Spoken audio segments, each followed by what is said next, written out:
guys, welcome back to another video on Solution Lab. In this video, I'm going to show you how to delete a Trust Wallet account permanently. First, open the Trust Wallet app on your phone. Once the app loads, enter your PIN to unlock your wallet. After unlocking, you'll see the main wallet screen ready for editing.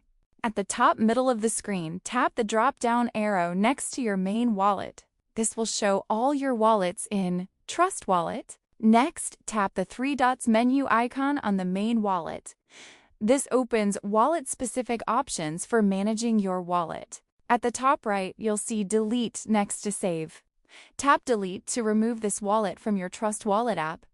Repeat the process for any other wallets you want to delete. Trust Wallet does not allow permanent account deletion. You can only remove wallets individually from the app.